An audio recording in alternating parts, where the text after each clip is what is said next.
He was 30 years old, worth an estimated $26 billion on paper, and standing next to celebrities, senators, and Super Bowl commercials. 90 days later, it was gone. Not shrunk, gone. $8 billion of customer money vanished. This year, a federal appeals court closed the book on his last chance at freedom. He won't be eligible for release until 2044. This is the story of how the next Warren Buffett built an empire on a lie so simple, it's almost embarrassing, and how it all came apart in about 1 week. Before the headlines, Sam Bankman-Fried looked like the opposite of a Wall Street villain. Messy hair, cargo shorts, a beat-up Corolla, even after he was supposedly worth tens of billions. He came from an academic family, studied physics at MIT, and took a job at a Wall Street trading firm before deciding the real money and the real chaos was in crypto.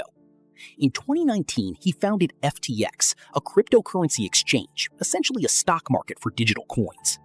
Behind it sat a separate company he'd started earlier, a trading firm called Alameda Research. 2 companies, 1 founder. That detail matters more than almost anything else in this story. Remember it. By 2021, FTX was one of the largest crypto exchanges on Earth. Bankman-Fried was being compared seriously to Warren Buffett. Forbes put his net worth north of $20 billion. He spent like it too. FTX bought the naming rights to the Miami Heat's arena. He landed a Super Bowl ad starring Larry David. He became one of the biggest political donors in the country, pouring more than $100 million into campaigns. Mostly framed as a champion of crypto regulation and effective altruism, the idea of making huge amounts of money specifically to give it away. He testified before Congress. Lawmakers treated him like the adult in the room of a wild, unregulated industry. It looked, from the outside, like the story of a genius who cracked the code. Here's the problem. 2 companies, 1 founder is a conflict of interest, and in FTX's case, it was worse than that. According to prosecutors, Bankman-Fried was secretly funneling FTX customer money people deposited to trade crypto, not to invest in anything, into Alameda Research, his separate trading firm.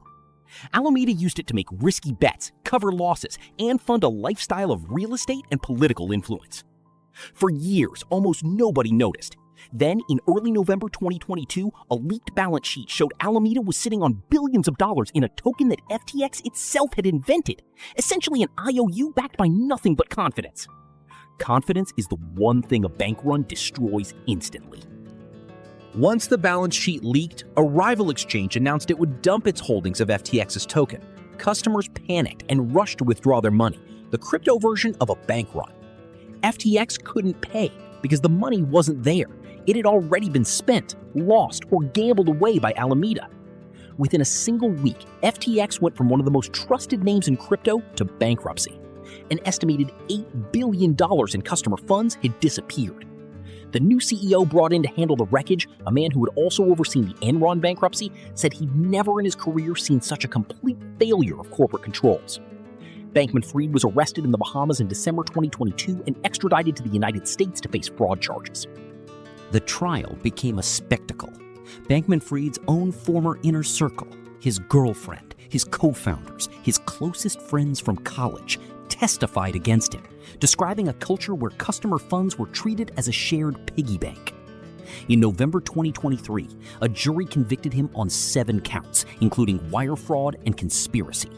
The judge later concluded Bankman-Fried had lied on the stand, committing perjury during his own trial. In March 2024, Bankman-Fried stood before a federal judge and said, quote, his useful life is probably over. $1 billion forfeiture order using seized assets to try to repay victims. 25 years for a man who was 32 years old at sentencing.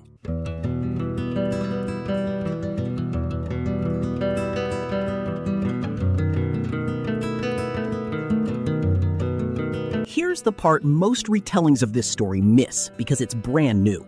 In June 2026, Bankman-Fried's legal team made their last real move, an appeal, arguing the trial had been unfair and that key evidence about FTX's finances had been improperly excluded. A 3-judge federal appeals panel didn't just reject the appeal, they rejected it unanimously, writing that the evidence against him was, in their words, conservatively stated, robust, and calling him the main driver of one of the largest frauds on record. The 25-year sentence stands.